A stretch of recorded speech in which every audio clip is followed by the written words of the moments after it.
Hallelujah, thank you Jesus, धन्यवाद यीशु। Hallelujah, पराक्रमी महान परमेश्वर का धन्यवाद हो। हेलो दोस्तों, और एक बार फिर मैं अपने चैनल सर्वेंट ऑफ गॉड में मैं आप सबका स्वागत करता हूं। और परमेश्वर आप सबको बहुतायत के साथ आशीष दे, आपके हर एक आवश्यकताओं को पूरा करे। और मेरी ऐसी कामना है, मेरे परमेश्वर से ऐसी प्रार्थना है कि परमेश्वर सदा आपके साथ रहे और सदा आप आनंदित रहो प्रभु में, है ना। तो पिछले कुछ दिनों से, जैसे कि मैंने बोला था, मैं कुछ दिन केवल मन के ऊपर वीडियोस बनाऊंगा। और मन के ऊपर हमने अभी तक बहुत सी चीज़ें, बहुत सी बातें अध्ययन करी, है ना। हमने सबसे पहले मत्ती से देखा कि धन्य वे हैं, है ना, जिनके मन शुद्ध है, क्योंकि वे परमेश्वर को देखेंगे। और उसके बाद हमने देखा उत्पत्ति से कि मनुष्य के मन में जो भी उत्पन्न होता है वो बुरा ही उत्पन्न होता है। और उसके बाद फिर हमने देखा यिर्मयाह 17:9 से कि मनुष्य के मन में, है ना, क्या असाध्य रोग लगा हुआ होता है ना। और मन सब वस्तुओं से अधिक धोखा देने वाला होता है। तो अभी तक हमने देखा कि परमेश्वर के वो लोग देखेंगे जिनके मन शुद्ध हैं। लेकिन अभी तक जो मैंने बाइबल से बात करी वो केवल इस विषय में बात करी कि मनुष्य के मन में क्या है। और उस मन के साथ मनुष्य कभी परमेश्वर को नहीं देख पाएगा, क्योंकि अगर मनुष्य के मन में निरंतर बुरी बातें उत्पन्न होती रहेंगी तो मनुष्य कभी परमेश्वर को नहीं देख पाएगा, क्योंकि परमेश्वर पवित्र है, अति पवित्र है ना। अगर मनुष्य के मन में असाध्य रोग लगा हुआ होगा और मनुष्य को हमेशा निरंतर धोखा देता रहेगा और उससे पाप कराता रहेगा, तो मनुष्य कभी परमेश्वर को नहीं देख पाएगा। तो आज हम जानने वाले हैं कि आखिर मनुष्य को, मुझे और आपको अपने मन में करना क्या है ना। कुछ लोग तो कहेंगे भैया बाइबल कह रही है कि, है ना, उत्पत्ति में लिखा है जो भी उत्पन्न हो रहा है बुरा ही उत्पन्न हो रहा है। ऐसा परमेश्वर ने हमें बना ही दिया है, हमारी अब कोई गलती नहीं है अगर हमारे मन में कुछ बुरा उत्पन्न हो रहा है ना। हमारी कोई गलती नहीं है अगर मन हमारा हमको धोखा दे रहा है, हमारी कोई गलती नहीं है अगर उसमें असाध्य रोग लगा हुआ है ना। तो हम बाइबल से अध्ययन करेंगे, बाइबल से समझेंगे कि आखिर बाइबल इस विषय में क्या बोलती है, बाइबल हमें क्या सिखाती है, बाइबल ने क्या करने के लिए कहा है ना। तो हम लोग एक छोटा सा उदाहरण लेंगे जो कि हालेलुया, यूहन्ना उसका 14 में एक पद में लिखा हुआ है, यूहन्ना 14:1 में, ठीक है। यहाँ पर लिखा हुआ तुम्हारा मन व्याकुल ना हो, परमेश्वर पर विश्वास रखो और मुझ पर भी विश्वास रखो, ठीक है। और 14:15 में लिखा हुआ यदि तुम मुझसे प्रेम रखते हो तो मेरी आज्ञाओं को मानोगे। मैं पिता से विनती करूंगा और वह तुम्हें और एक सहायक देगा कि वह सर्वदा तुम्हारे साथ रहे। तो यहाँ के इस अध्याय की परिस्थिति हम लोग सब जानते हैं कि यीशु मसीह, है ना, यीशु मसीह अपने जाने की बात कर रहे होते हैं, चेलों को बता रहे होते हैं कि मैं जाने वाला हूँ। तो चेले सारे व्याकुल हो जाते हैं ना, उनके मन में उदासी छा जाती है। तो यीशु मसीह कहते हैं कि तुम्हारा मन व्याकुल ना हो, है ना, जो मन है वो व्याकुल ना हो, परमेश्वर पर विश्वास रखो और मुझ पर भी विश्वास रखो। फिर 15 में बताते हैं, है ना, 15:16 में मैं पिता से विनती करूंगा और वह तुम्हें एक सहायक और देगा कि वह सर्वदा तुम्हारे साथ रहे, ठीक है। और ये सहायक पवित्र आत्मा था, जो कि प्रेरितों के काम में हम देखते हैं कि आ भी गया था हम सब के ऊपर। तो इन बातों से मैं बताना ये चाहता हूँ, मैं कहना ये चाहता हूँ कि परमेश्वर, देखो, यीशु मसीह पहली बात कहे कि तुम्हारा मन व्याकुल ना हो।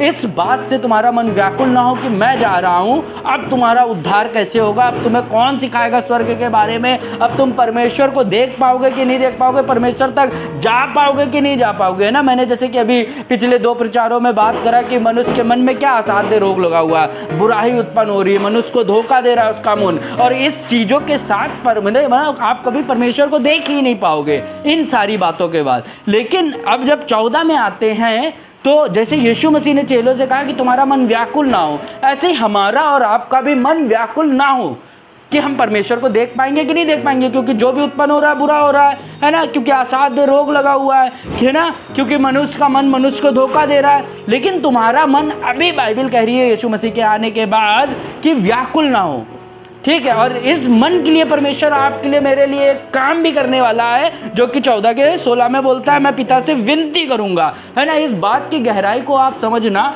जब यीशु मसीह ने दुष्ट आत्माएं निकाली तब पिता से विनती को नहीं करा, है ना, उसने सीधा आज्ञा दी निकल जाओ, है ना। जब उसने आंधी तूफान को शांत करा उसने पिता से विनती को नहीं करा, उसने कहा शांत हो जाओ, अर्थात डांट के शांत करा, ठीक है। जब लाजर को जिलाया यीशु मसीह ने पिता से विनती नहीं करा और बल्कि प्रार्थना करी कि मैं जानता हूँ, है ना, मैं तुझसे जो भी मांगूंगा तूने मुझे दे दिया, तू मेरे लिए करेगा, तू मेरी सुनेगा, ठीक है। और लाजर को आवाज दिया, लाजर तुरंत बाहर आ गया। लेकिन यहाँ पे हमें और आपको पवित्र आत्मा देने के लिए यीशु मसीह पिता से विनती कर रहा है ना, रिक्वेस्ट कर रहा है। और वो पवित्र आत्मा हमारा आपका सहायक है, हमें और आपको हमारे मन को, है ना, नियंत्रण करने के लिए, हमारे मन को शुद्ध करने के लिए, हमारे मन को परमेश्वर की राज्य की बातों में लगाने के लिए, है ना। जब मैं इन बातों को सोचता हूँ, यीशु मसीह ने कहा तुम्हारे सोचने से पहले मैंने तुम्हारे लिए कर दिया, ठीक है। अब यीशु मसीह ने अपना सहायक भी दिया हुआ है, हमें पवित्र आत्मा दिया हुआ है जो कि प्रेरितों के काम में उतरा। अब यीशु मसीह ने हमारे सोचने से पहले हमारे लिए कर दिया। और लेकिन जब आप मनुष्य के मन की बात जानो कि वो सोच क्या रहा है ना, कई पत्नियां अपनी पति के बारे में कुछ ना कुछ उल्टा सीधा सोचती रहती, कई पति अपनी पत्नियों के बारे में सोचते रहते हैं, है ना, ये ऐसा गलत है, ये ऐसा गलत है, इसका उधर चल रहा है, इसका उधर चल रहा है ना। लेकिन अगर हम और आप बाइबल को जानते हैं तो हमें इस बात को समझना पड़ेगा कि हम जो सोच रहे हैं हमारी लाइफ में हो वही रहा है, हमारे सोचने के मुताबिक परमेश्वर हमारे लिए करने वाला है, वो हमारे सोचने से पहले अर्थात हमें देने वाला है ना। तो हमें इस बात को समझना पड़ेगा कि हमारे सोचने में, हमारे मन के विचारों में कितनी सामर्थ्य है। हमारे आपके जीवन में आज कई परिस्थितियां खराब होंगी, शायद हमारे, है ना, बच्चे बिगड़े हुए होंगे, है ना, शायद हमारी कुछ परिस्थितियां ठीक नहीं हो रही होंगी, है ना। तो इन बातों को सही करने का अर्थात एक तरीका है, आप अपने मन में सोच क्या रहे हो, आप अपने मन में उस चीज को बैठाल के रखे हुए हो क्या कि मैं इस चीज से बाहर नहीं आ सकता, या मेरा बेटा बाहर नहीं आ सकता, या मेरा पति नहीं सुधर सकता, या मेरी पत्नी नहीं सुधर सकती ना, या मेरा परिवार नहीं सुधर सकता। आपने अपने मन में किस बात को बैठाला है? क्या वो व्याकुलपन, है ना, व्याकुलपन, जैसे कि यहाँ लिखा तुम्हारा मन व्याकुल ना हो। और एक बार मैं बहुत सी चीजों से, फाइनेंशियल स्थिति को लेके बहुत ज्यादा निराश था, और जब मैं बहुत निराश था तब मैंने एक आवाज सुनी स्पष्ट रूपी से कि तेरी ये निराशा, है ना, तेरा ये व्याकुल होना तेरे विश्वास को दिखा रहा है मुझे कि तू मेरे ऊपर विश्वास कितना करता है, क्या मैं तेरी जरूरतें पूरा करने के लिए पर्याप्त नहीं हूं। और मैं डर गया ये आवाज सुन के, ये बात समझ के कि सच में हमारी निराशाएं हमारे विश्वास को दर्शा रही हैं। और हम और आप विश्वास करने वाले व्यक्ति हैं, हम और आप यीशु मसीह को ग्रहण करने वाले व्यक्ति हैं, हम और आप नया जीवन पाने वाले व्यक्ति हैं। और हमारे मन में, है ना, हम आज तक उस मन को समझ ही नहीं पा रहे हैं। एक बहुत पहले मेरे पास्टर, मेरे मामा हैं, और वो एक उदाहरण बताते थे मन के विषय में कि हमारे मन में दो कुत्ते होते हैं, एक काला कुत्ता होता है, एक वाइट कुत्ता होता है ना। काला कुत्ता, जैसे कि मैंने पिछली वीडियो में बताया, अंधकार का राजा कौन है ना, कौन है आप समझ जाओ, और वाइट कुत्ता कौन, ठीक है। और इन दोनों कुत्ते में लड़ाई हो रही होती है आपस में। एक कुत्ता हमें आकर्षित करता है गलत काम करने के लिए, चोरी करने के लिए, झूठ बोलने के लिए, व्यभिचार करने के लिए, पाप में गिरने के लिए।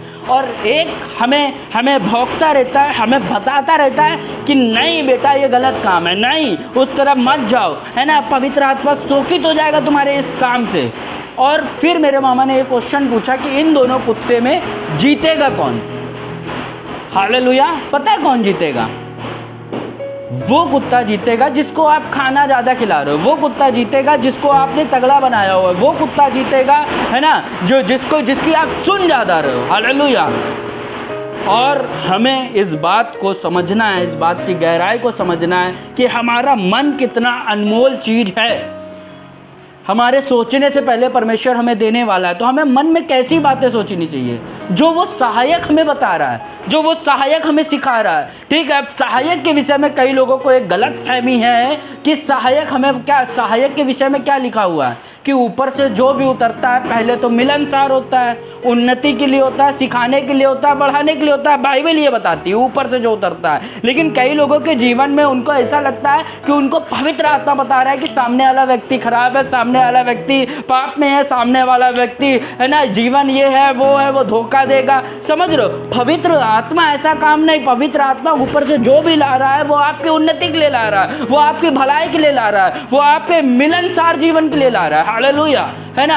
तो हम सबको ये पवित्र आत्मा की बात को, गहराई को समझना है। पहली चीज तो हमारे मन में जो विचार चल रहा है, आप ये समझ लो जो विचार चल रहा है आपके साथ वही होने वाला है आने वाले दिनों में, आने वाले समय में, है ना। तो अपने मन में जो विचार चल रहा है, अगर बाई चांस कुछ गलत विचार आता है तो उसको हमें तुरंत डिलीट करना है, उसको तुरंत हमें उसकी नहीं सुनना, उसको खाना नहीं खिलाना है हमें। अर्थात पवित्र आत्मा की तरफ से जो विचार आते हैं कि तू चोरी ना करना, तू घात ना करना, तू व्यभिचार ना करना, तू पाप में नहीं पड़ना, हमें इन बातों को सुनना है, इन बातों को विचार करना है कि मैं तुम्हें क्या एक दिन लेने आने वाला हूँ, मैं तुम्हें नया जीवन दूंगा, मैं तुम्हारा हृदय आनंद से भर दूंगा, मैं तुझे शांति दूंगा, मैं तुझसे प्रेम किया है ना, और मैंने तुम्हें सब कुछ दिया है। इन बातों पे विचार करना। यीशु मसीह ने वादे करे हैं हमसे, वादा करा है कि तुम्हारे मांगने से पहले मैं तुम्हारे लिए करूंगा, तुम्हें दूंगा। और लेकिन हमारे मन में आज के जीवन में क्या चल रहा है? हमारा मन कौन सी वस्तुओं पे लगा हुआ है? हालेलुया। और इस बात पे हमें कंट्रोल करना है, इस बात पे हमें है ना प्रार्थना करनी है इस चीज के लिए। और जब हम अपने विचारों को है ना हम इस पे जीतेंगे, हम दिन प्रतिदिन प्रबल होते जाएंगे, हम दिन प्रतिदिन हम इस पे हम आशीष पाते जाएंगे, इस पे जीतने के लिए, इस पे विजय पाने के लिए, है ना। लेकिन शुरुआत करनी पड़ेगी अपने मन में अच्छे विचारों को बढ़ाने की। हमें शुरुआत करनी पड़ेगी अपने मन में आने वाले पवित्र आत्मा की तरफ से विचारों को है ना मनन करने की, सोचने की, उस पर ध्यान देने की, उसके लिए प्रार्थना करने की। हालेलुया। एक पद और मैं पढ़ूंगा, मरकुस 7 उसका 6। यहाँ पे कुछ इस प्रकार लिखा हुआ है, उसने उनसे कहा, यशायाह ने तुम कपटियों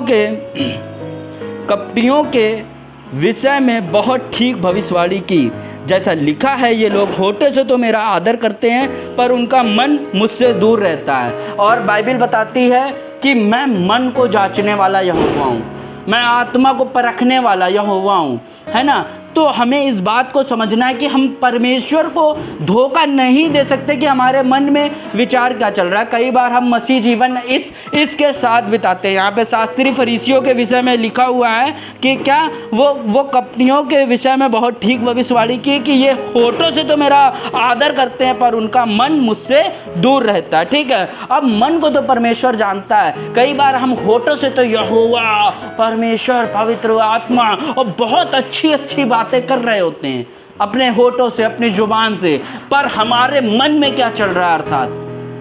और इस मन पे हमें विजय पाना है। और इस मन पे विजय पाने के लिए यीशु मसीह ने 14 यूहन्ना 14 उसका 16 में कहा है कि मैं तुम्हारे लिए सहायक भेजूंगा। उस सहायक की सुनना शुरू करें आप और मैं, उस सहायक के विषय में मनन करना शुरू करें। वो सहायक आपकी मदद करेगा। वो सहायक आपको यूं ही नहीं मिला है, उसके लिए यीशु मसीह ने अपने पिता से विनती करा है कि हम तक आए वो।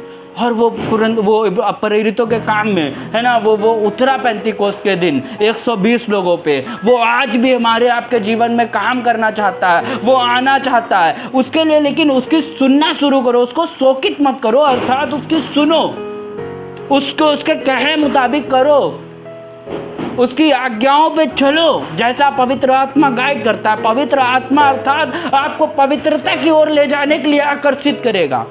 पवित्र आत्मा अर्थात अपने स्वर्ग के राज है ना आपको रोज एक प्रकाशन से भरने के लिए प्रेरित करेगा, आपको बाइबल पढ़ने के लिए प्रेरित करेगा, आपको प्रार्थना करने के लिए प्रेरित करेगा, आपको वचन मनन करने के लिए प्रेरित करेगा। ये पवित्र आत्मा, और इसकी सुनना शुरू करो। जब हम इन विचारों के साथ अपना जीवन व्यतीत करेंगे, हालेलुया, हमारा जो मन है वो ऑटोमेटिक है ना दिन प्रतिदिन शुद्ध होता जाएगा। दिन प्रतिदिन उससे बुराइयां की बात निकलती जाएंगी, क्योंकि उसके मन की बुराइयों की बात निकालने के लिए किसी ने अपने लहू को दिया है, किसी ने अपनी जान को दिया है, किसी ने कोड़ों को खाया है, ताकि आपका हमारा मन आहाना क्या हो सके, नया हो सके, ताकि हमारा आपका मन है ना हमारे अंदर एक भीतर आत्मा उत्पन्न कर सके, हमारे हृदय को पत्थर का निकाल के मांस का डाल सके।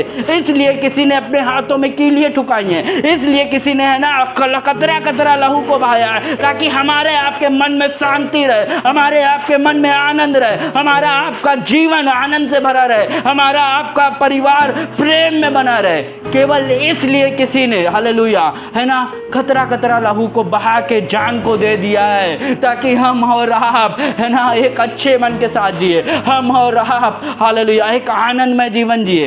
हालेलुया। रबा संदे रिखा रना रबा। सबको जय मसीह की। और आगे की बात मैं कल करूंगा।